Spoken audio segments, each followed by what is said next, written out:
As we called out, GitHub is an online service, and to use it, you first need to create an account on the site.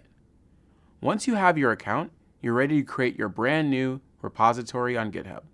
Let's do this now, going step by step.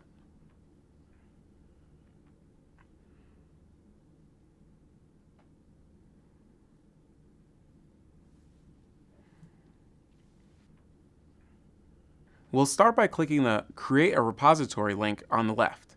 This will take us to the repo creation wizard. The wizard is pretty straightforward. The first thing we need to do is give a name for our repo. We'll call this repo Health Checks. After that comes a description of what the repo will be used for. We'll say that it will be used for scripts that check the health of our computers. Then we need to select whether we want the repo to be public or private. We'll go with private for now.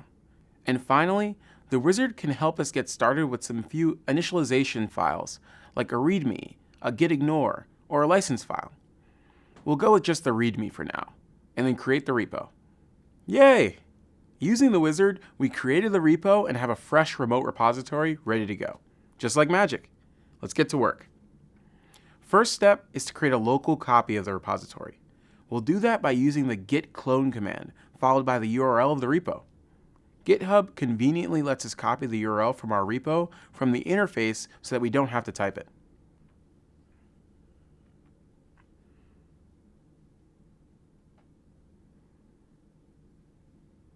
We're now ready to clone the repo into our computer.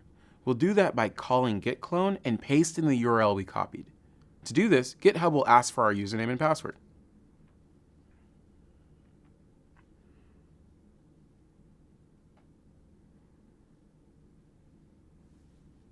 Just like that, we've downloaded a copy of the remote repository from GitHub onto the local machine.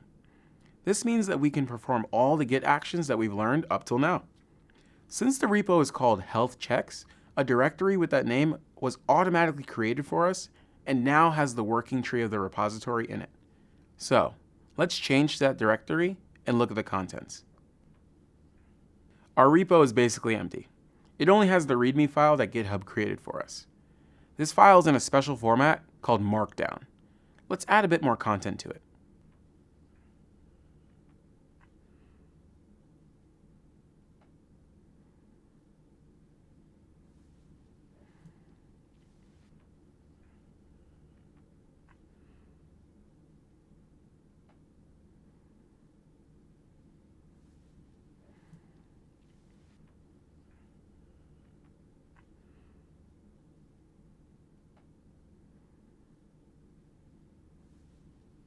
We've changed this file. What do we need to do now? We need to stage the change and commit it. We've seen a couple different ways to do that. Let's use our shortcuts to do this in just one command.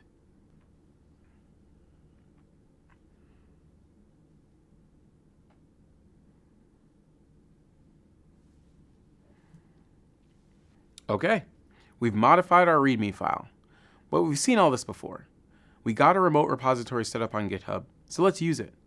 We can send our changes to that remote repository by using the git push command, which will gather all the snapshots we've taken and send them to the remote repository. In this case, we've only taken one snapshot. We'll talk more about what's going on behind the scenes with git push and remote repositories in later videos. But the mechanics are pretty simple. To push our modified README up to GitHub, we'll just call git push. Once again, we're asked for our password. After that, we see a bunch of messages from Git related to the push. When we access our project, we see the contents of the README file. So if we check our repository on GitHub, we should see the updated message.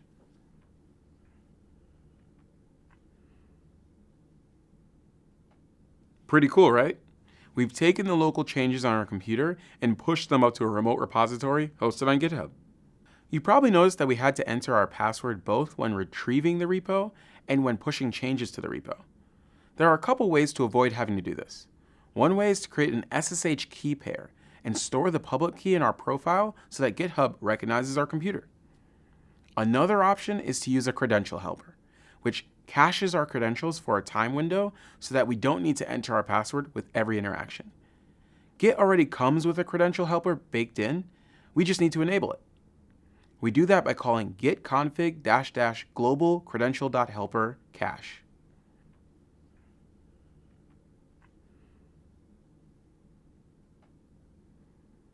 Now that we've enabled the credential helper, we'll need to enter our credentials once more. After that, they'll be cached for 15 minutes. To check this, we can try out another git command, git pull, which is the command we use to retrieve new changes from the repository. We'll enter our credentials on the first call to the command, and they'll be cached, so we won't need to enter them again.